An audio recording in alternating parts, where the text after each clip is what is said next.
Do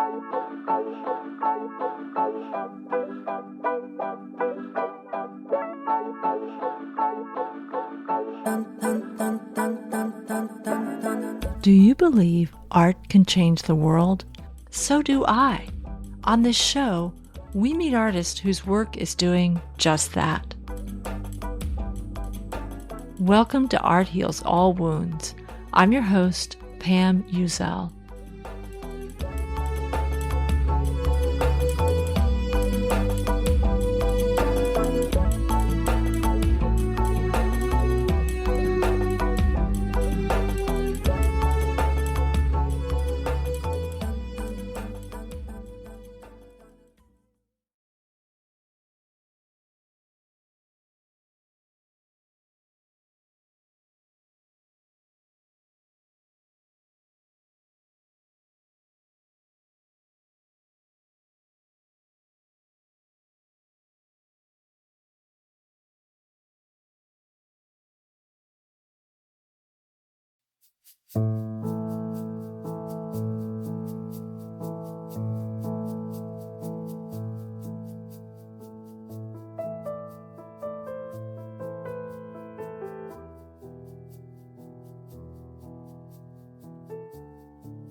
You want to know how you can really help me keep this show going? Follow me on your favorite listening app. So easy, right? And if you really want to give the show a boost, leave me a 5-star rating or review.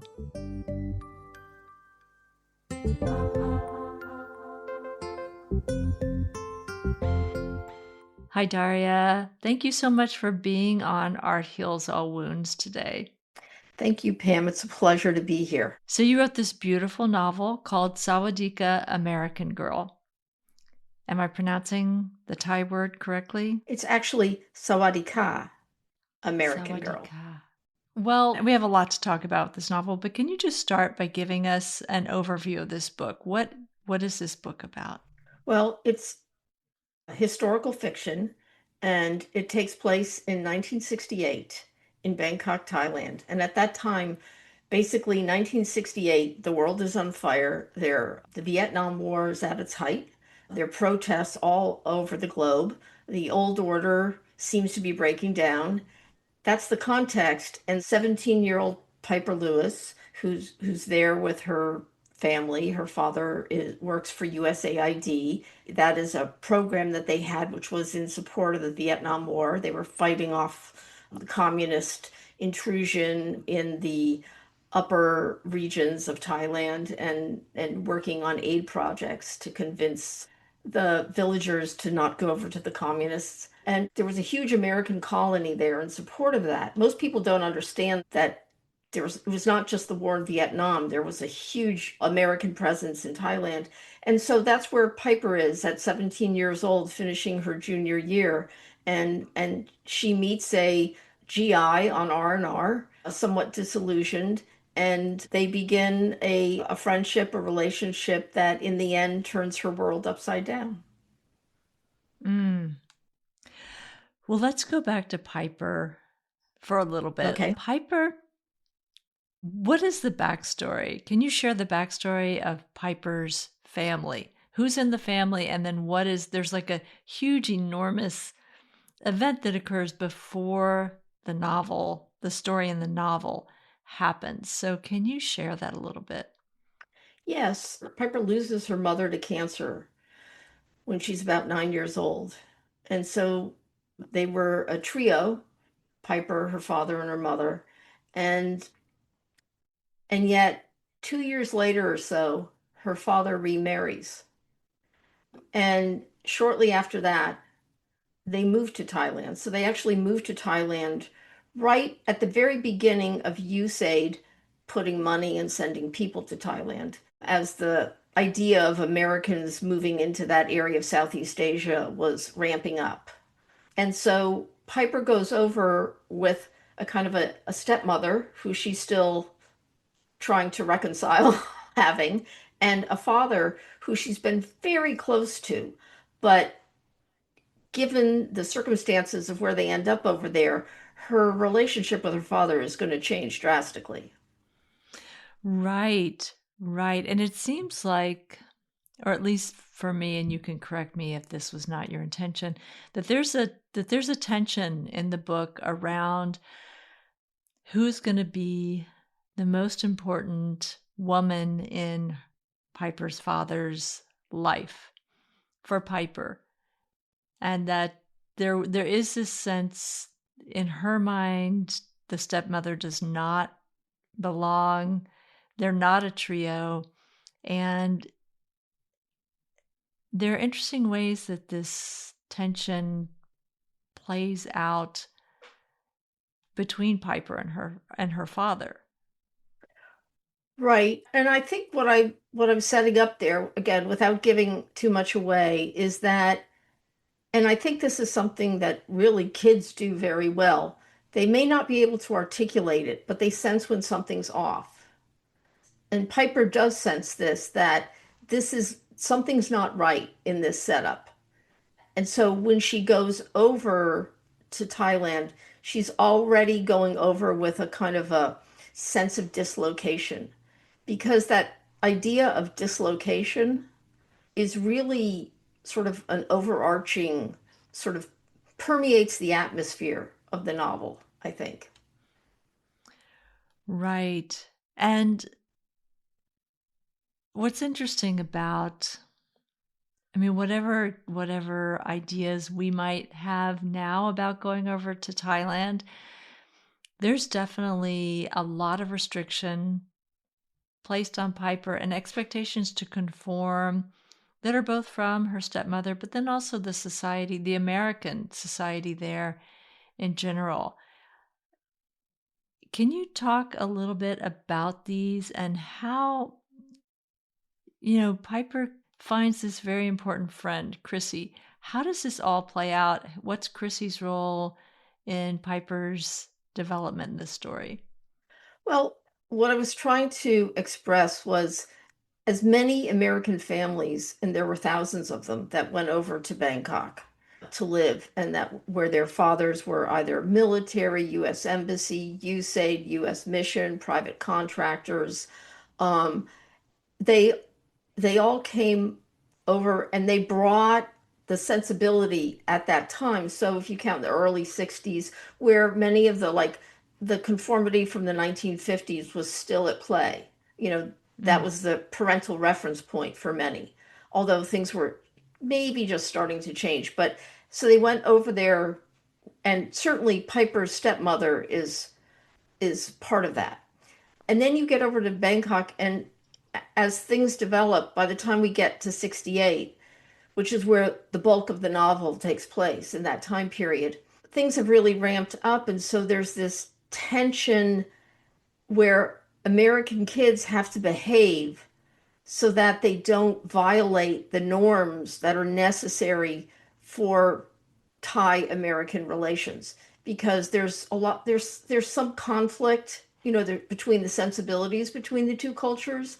And it I'd say that not everyone was prepared for that experience, or didn't alter their behavior.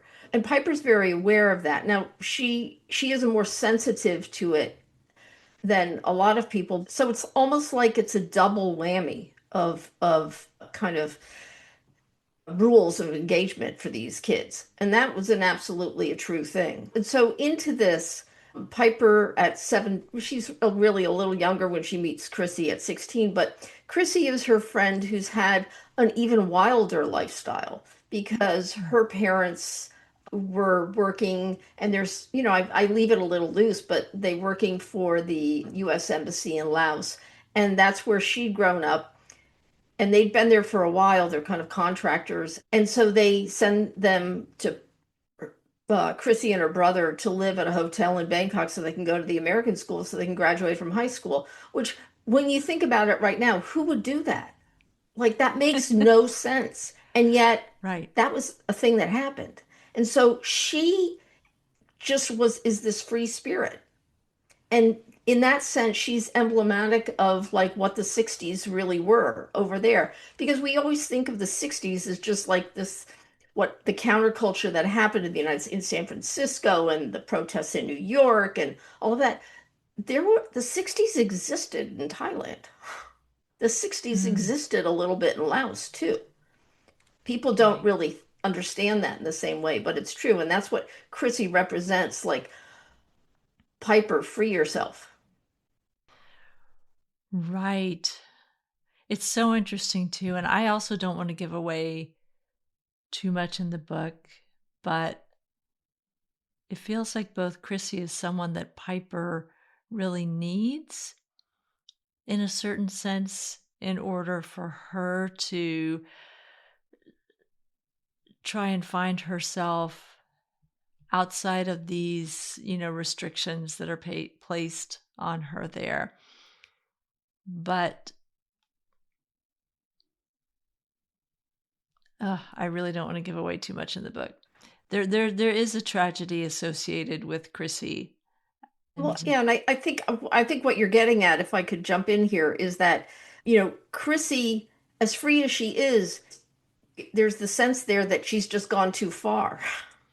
And Mhm. and I think that extreme, you know, it's 1968. And so it's 1968 in Bangkok, just like it was 1968 in San Francisco or 1968, in New York. Um, there were people who took that freedom and just went to the edge. Right, right. And I think what you're saying about,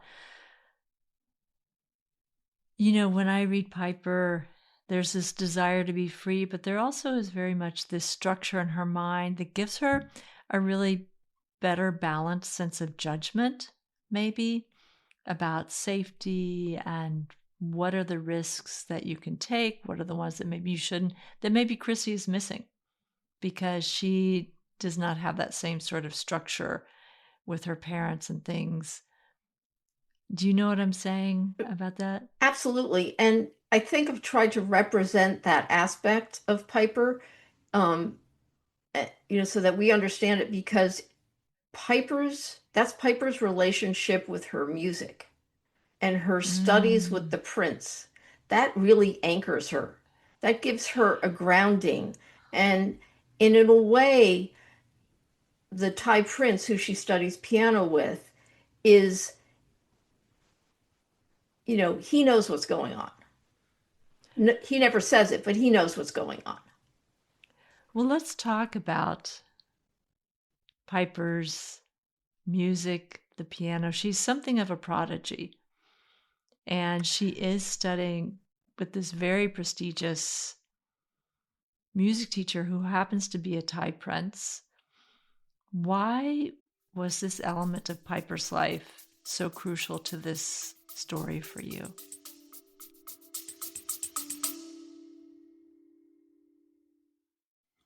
Are you looking for insights on civil society, democracy and resilience in Central and Eastern Europe? Check out the Resilience podcast series, a six-part series exploring the challenges facing civic organizations today. Listen now.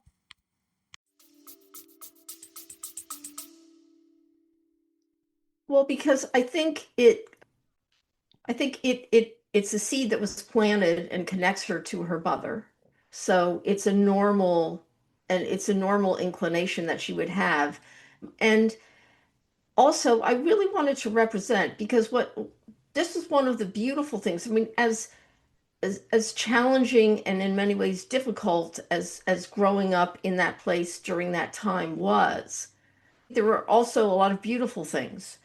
In Thailand, there was actually, and it's counterintuitive, but there was a great musical culture, uh, a world music culture, but there was also classical music. All the great pianists, many of them stopped. That was Bangkok was a tour stop on their world tours. And the king at the time, King Bui Pornaduyide, he was a great jazz musician and he studied jazz and he composed. He has a great song called Love at Sundown. And he met the Queen, Queen Sirikit, when she was studying classical piano in Paris. And Ravi Shankar used to come through in concerts playing the sitar, and everything was very accessible. And the Thai prince who studied with Claudio Arrau was a true character. I didn't pull him out of thin air. That was a true character. And the fact that Piper studied with him, I think it represented this kind of beautiful connection between these cultures in this place where the atmosphere was full of kind of cruder, like not the best aspects of humanity, whereas Piper's relationship with the prince was all through music. And Mm. and there what's it's so centering, and that's what he really represents. Right. And it also becomes really, I do think it's really an anchoring point for her when other things go awry and she needs something to make her still care. I think that this is a beautiful thing in her character is this music and how important it is to her. So let's talk about Piper's love interest, Jack. It's so interesting, but perfect that you put her first love within this context of so much tension. So, can you talk a little bit about who Jack is and what Piper and Jack are up against if they want to pursue the feelings they have for each other?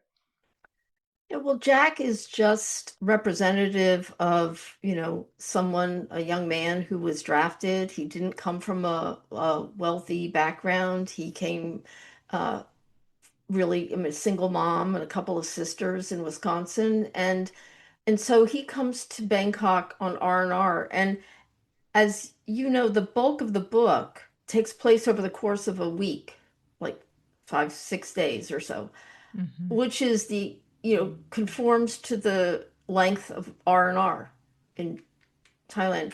And the idea is that obviously Jack's, been in combat and this is his relief. And there's, that terrible experience of that.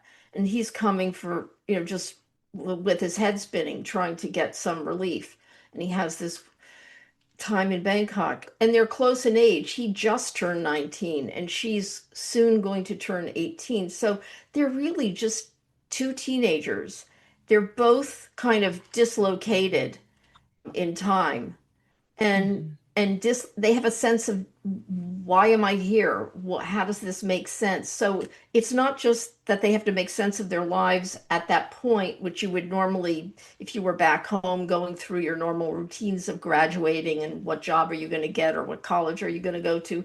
They are trying to figure this out amidst the layers of war and the atmosphere of war and political tensions and cross-cultural confusion and accommodation and reconciling all that within themselves. But they find each other and they end up being a kind of refuge for each other.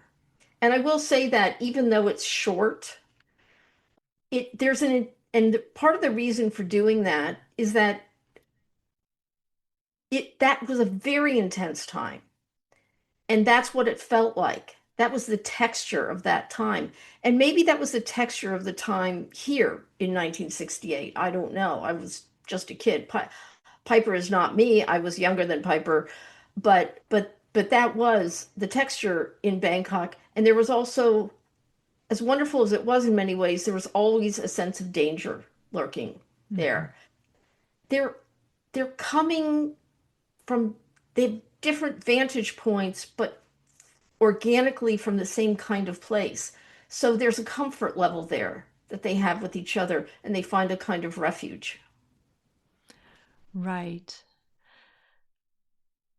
But they're very much not what either the US military or the American society in Bangkok would consider to be suitable partners for each other. No, Either. they're breaking all kinds of rules.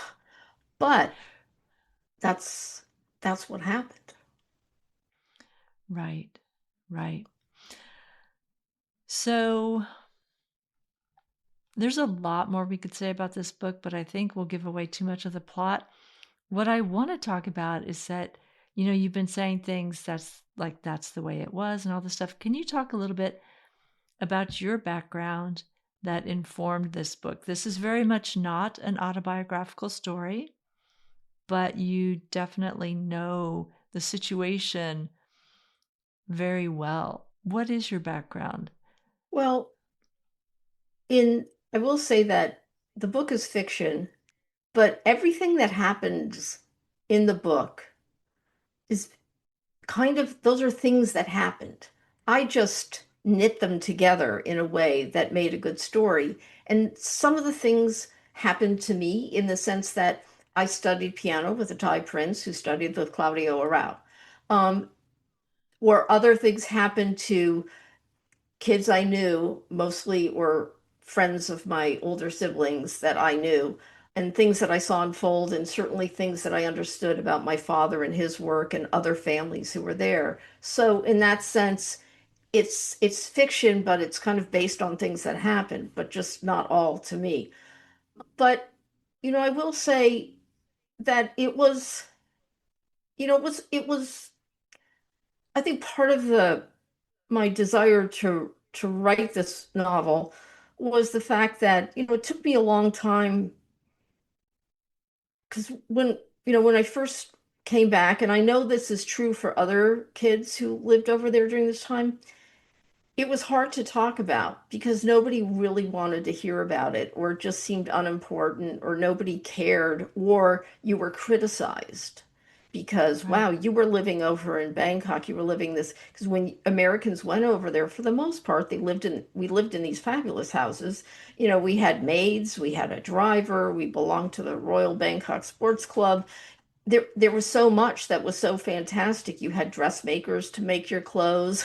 I mean, it just went on and on and on, and you could travel around, and and yet what was that in support of? That was in support of the Vietnam War. Right. And you can't see it at the time as a child growing up there, but you come back and people are like, okay, you know, your your father was, one of the fat cats. You were making money while, we were murdering people in Vietnam. I mean, that's what you heard. And so, there was always a part of me that suppressed that. I mean, there were many years when I would just never really tell people that was my background. And, that's a hard thing when you have a childhood that you can't talk about. Right.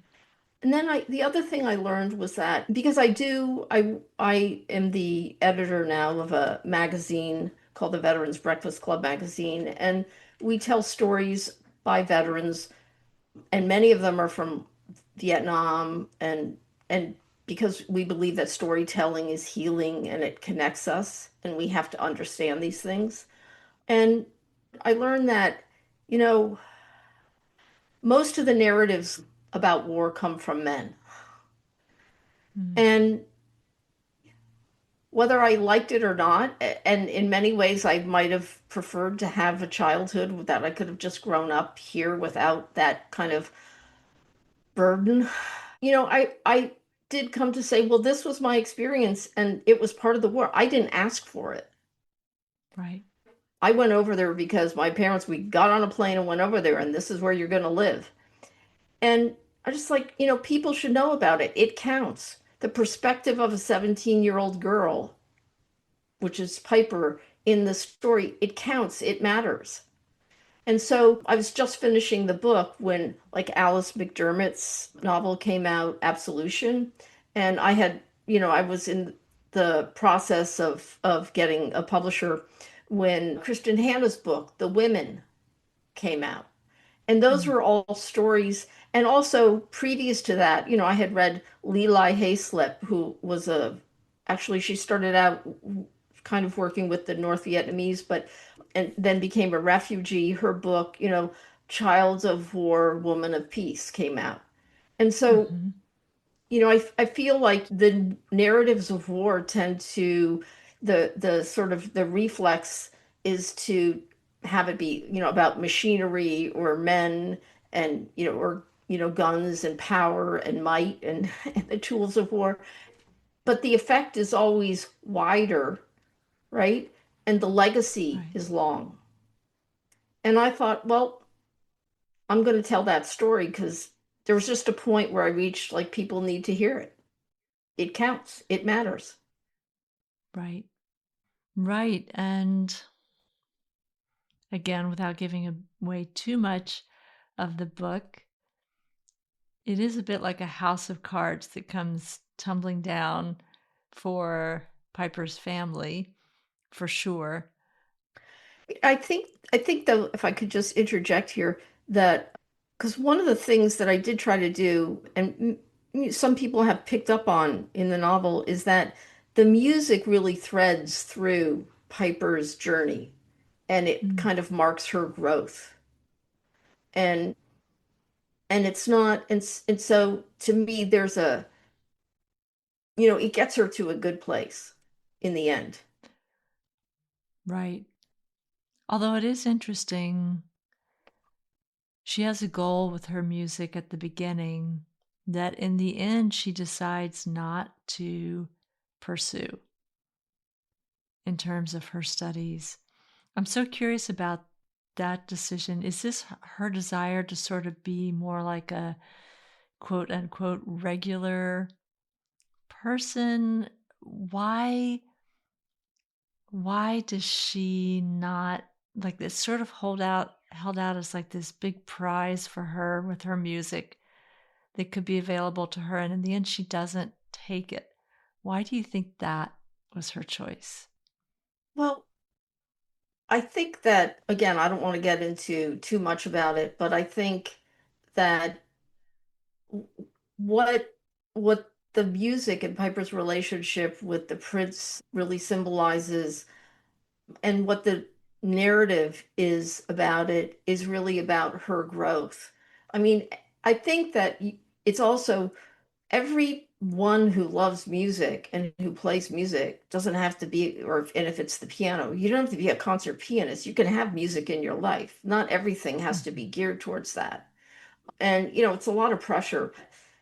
But I think if Piper's relationship with the prince was through the music, and he was so important to her, and to holding, I mean, I think he literally holds her together, even though all they really do is talk about music.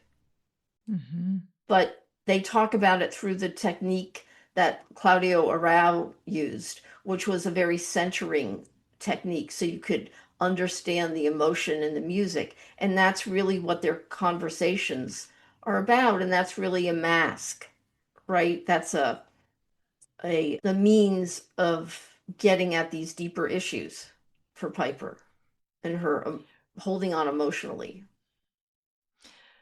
Right. So what you're saying is that, because it is true that that is something that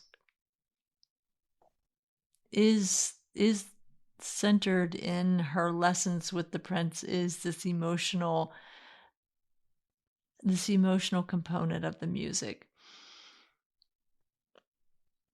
So I'm wondering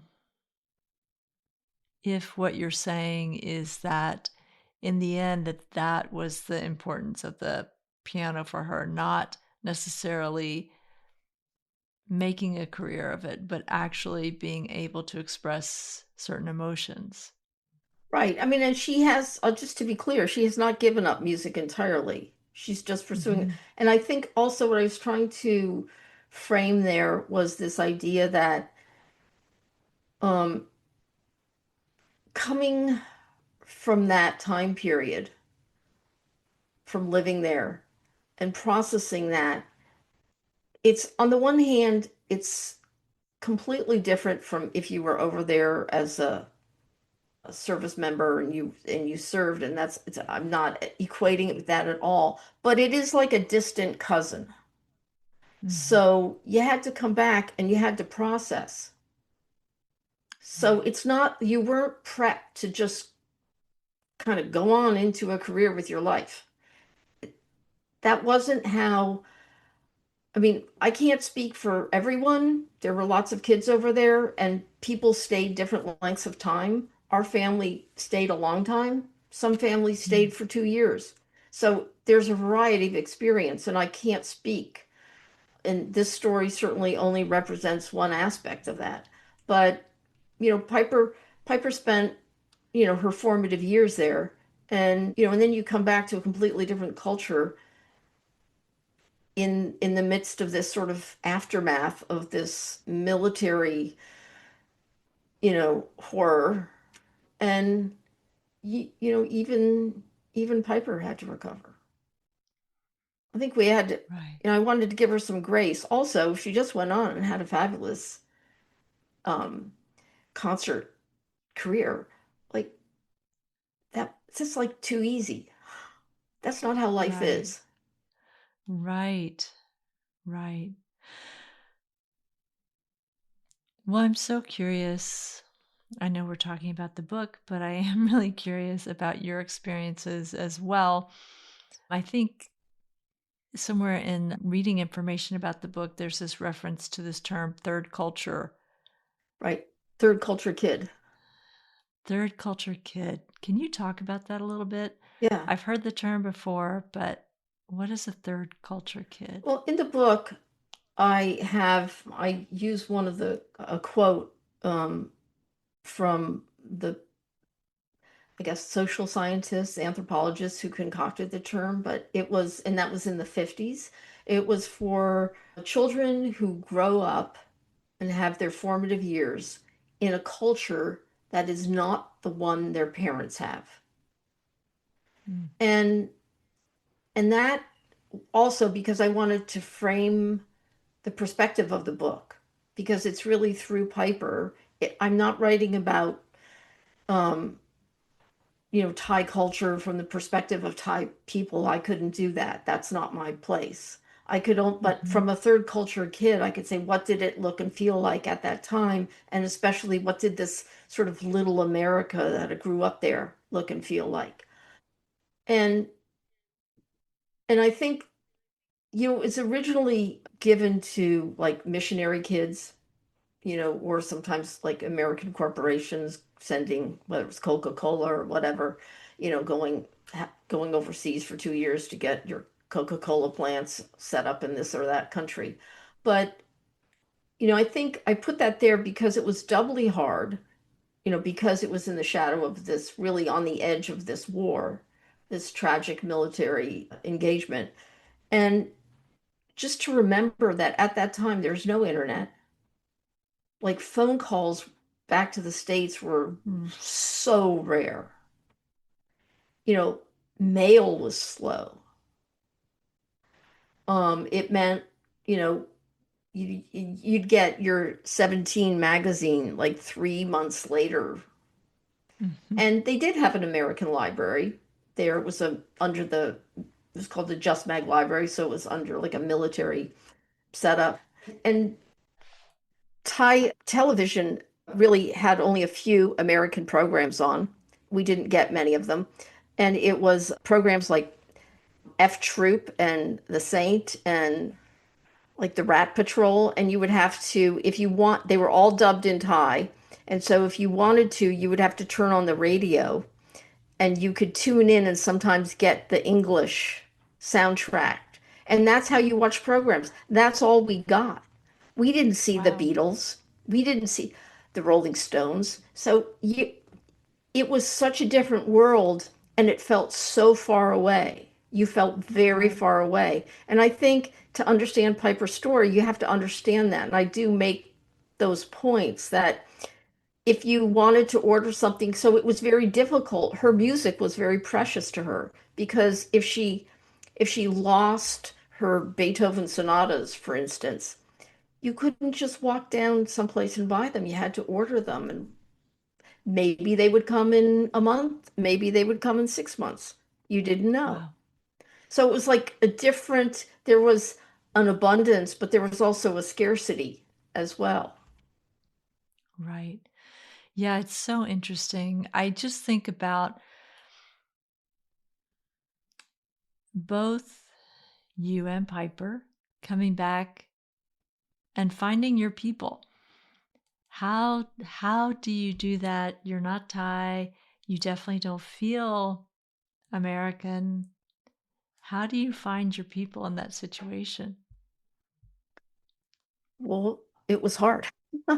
It and I went to Oberlin College in Ohio, in part for the conservatory, which I Hmm. quickly dropped out of because, in a way, it just felt, I will say that for me personally, compared to the music atmosphere I was in Thailand, in Bangkok, it felt soulless. Wow. Now, it's a wonderful conservatory and fabulous musicians graduate from it, but I can only tell you that that was my reference point. It Mm. was all white walls and all, and it was just completely, but you know, who could replace the Prince? Um, but so, and I dropped out and I was at the college, but it was a challenge because there were, for me, there were certain norms of behavior and things that and I was always getting my bearing. And there were a lot of things that were common cultural references that kids had because they all watched the same morning cartoons or programs and whatnot. And, by that time, I wasn't familiar with them. And so, Mm. I just think I just watched. I was very, I was an observer for a long time Hmm. and kept a lot to myself, which makes sense for why did I go into documentary filmmaking originally, because, that's the best place to be if you want to be an observer and it's not Right. about you. Right. Right. That's fascinating. Well, you've talked about that you did realize the importance of sharing a story. I'm also curious to know, obviously, things were shifting for you. Did you find that as time went on, the people around you were shifting and becoming more curious and more open to hearing the perspective that you had?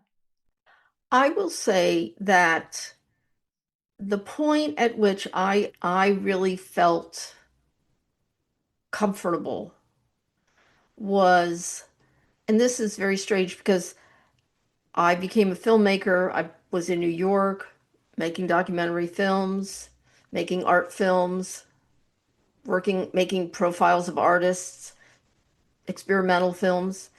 And then there was 9/11. And then I was with my father when the night that, the day they invaded Iraq. Well, first Afghanistan, but then when they invaded Iraq. And at that point, we were like, don't do it. Like, we both felt like, well, we lived through Vietnam. Don't do it. Don't do it. Right. This will not end well. This is a mistake. And there was something about that I had had no interest in writing or thinking or making a film about the military or anything like that. But that happened, and I had been in downtown uh, during 9/11, a little further north from the World Trade Center towers, but just something shifted, and within a year or so, I had this idea with a colleague to we wanted to make a film about like the women because we noticed that a lot of women were being shipped off to war, and we were like, well, what is that like? And what does that even mean? What are they doing? Not in a not in a explain yourself way, but just in what is that experience like? So Right. fast forward, we made this film called Lioness about female soldiers who, because no one had planned for it, that they were going to be working with Iraqi women and children, and there were cultural taboos on men interacting with them.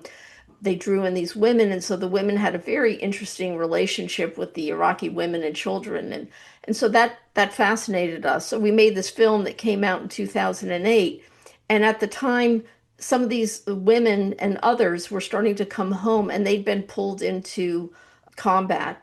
They'd been borrowed for these programs, and but they weren't always given the same help from the VA. They weren't recognized in the same way that many of the men were who had been in combat. So in the process of trying to use the film um, to help get them the health care that they needed, we started to meet with a lot of women who had worked as nurses in Vietnam. And they had helped because when they came back, they didn't even know they were veterans. They had, they Right. didn't, like Joan Fury, who was one of them, she didn't even, at first, she didn't even understand that she could be a veteran, even though she had Right. spent a year in a hospital trying to stitch people back together. She was one of the founders of the Women's Center at the VA. So we worked with them, and I got to know some of the nurses, and somehow talking to them because they'd been on, this is way before Kristen Hanna wrote her book, The Women, and we were still working in the shadows. I could talk to them. It was like we were all outsiders, Mm-hmm. and they were very comfortable hearing my story, and they made me feel in many ways like they just kind of took me in, and I felt okay, this is a space where suddenly this all makes sense to them. I had always felt like my childhood had been contraband, something I had Mm. to keep hidden. And they made me feel like no. And I had done a lot of work, and we ended up getting Obama working with many of these wonderful nurses who really paved the way to make some fundamental changes. They didn't solve every problem, but some fundamental changes for women veterans who were returning from Iraq and Afghanistan in terms of healthcare. Obama signed the Women Veterans Healthcare Act into law, in part because of the film, the women in our film who had talked about what it was like coming back home and how they weren't getting the services they needed. But the connectors for all of that were these nurses who had served in Vietnam, and they'd been Army Mm. nurses for the most part, and others. And then in 2015, I was asked by Diane Carlson Evans, who was the founder of the Vietnam Women Veterans Memorial. It's a statue that's near the wall. She asked me to speak at the wall on Veterans Day in 2015. And of course, I was like, why would you want me? And she was like, no, we want you. You have done this work for this new generation of women veterans. And you also had this experience with Vietnam as well, and you understand both. It's kind of Mm. this sense that, like them, I was also a bridge, but from a different, a different vantage point, but as a storyteller now. Right. And and so I went, and I mean, like, that was just an incredible experience. And I was like, "Are you sure you want me? Are you sure?" And then I was like, "Okay," because I'm like, I'm not going to say no. And so I went and did Right. that. And that was in 2015. And it just like blew my mind to be able to do that. I just felt like the story I had experienced mattered. Right. And that's why stories are healing. Right. And that's why Piper's story matters. Right. I'm just thinking when you are here from the vantage point of where you are, that you couldn't have done these things without having gone through that, coming back, feeling a bit like an outsider there, coming back here, feeling like an outsider. First of all, feeling like an outsider can give you tremendous empathy, and that helps you really get the stories of other people, and also that you could become this bridge. I mean, earlier when you talked about that you were editing this, what is the name of the magazine? Veteran Stories? Veterans Breakfast Club magazine. Veterans Breakfast Club. I love that. But, you know, I'm just thinking, how could you have done that if you hadn't had this experience? I couldn't. I couldn't. And I wouldn't have been interested probably in making Lioness if I hadn't had this reference point for what. Because I think one thing I didn't mention, and that it's not really, I didn't put it in the book with Piper, but in the 70s, after my father did a number of tours, he did all his time in Bangkok. In the 70s, he did 2 tours in Vietnam. He lived in Saigon, and we were in Bangkok for most of it, and he would come home once a month. But on safe weekends, they would let us fly over. And so a couple of times I flew over, and my mother would just like, here you go. And you'd get on Air Vietnam, and you'd fly from Bangkok to Saigon and Tong Sanut Air Base. And, it was all wires and men with guns and just, high alert. And there would be my father, hey, come on, let's go. And he was a bit of a cowboy. And we would just drive out beyond Saigon, and just he wanted to show me a ceramics factory. He wanted to show me, where it was like actually an old church where there was a pianist who came to play, who he played Liszt, and when the bombs were falling, he played Liszt even louder. Like these are these little stories that are all there, and I think I wrote about in an essay where, we came in on the aftermath of something that wasn't unpleasant, and they were still, there are probably some people lying there who weren't alive. And so we came in some of that. But I personally had experience like even beyond Thailand into that. So I guess that's why for my father and I, when we were together and the whole thing was unfolding with the invasion of Iraq, we were just like, I had deep inside of me, there was something that was like, no, I have to find out what's going on. Right.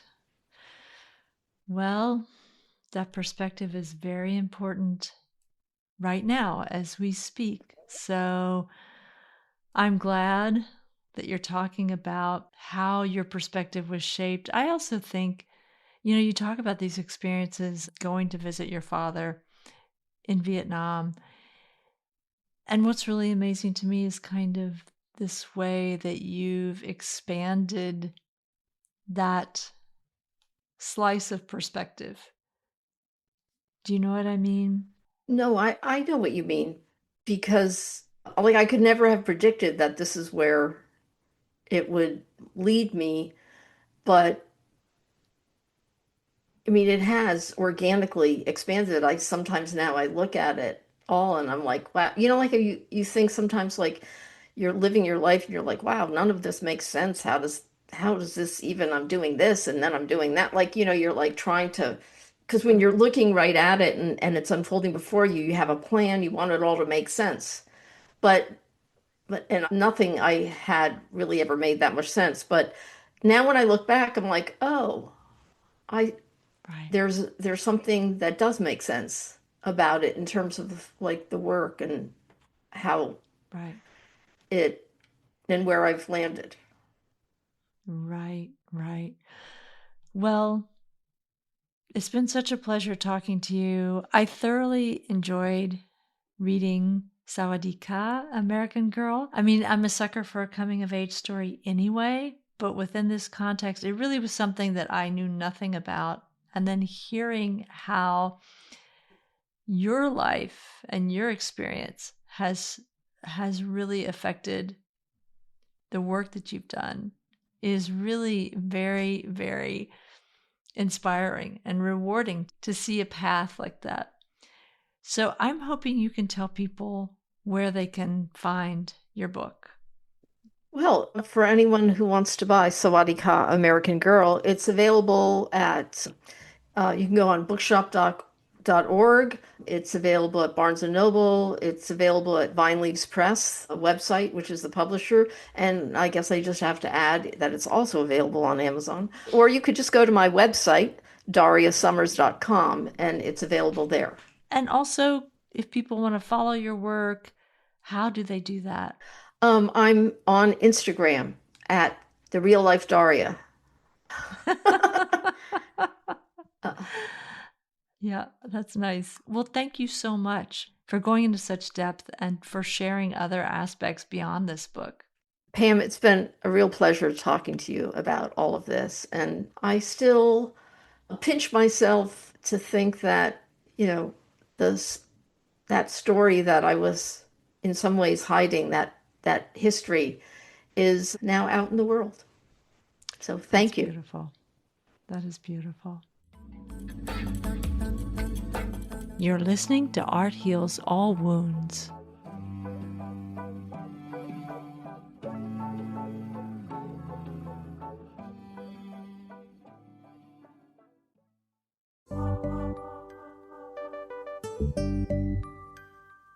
Thank you so much to Daria Sommers for being on the show to talk about her new book, Sawadika American Girl, and sharing her own story of bringing this part of history out from the shadows and finding connection with others who've also been touched by war.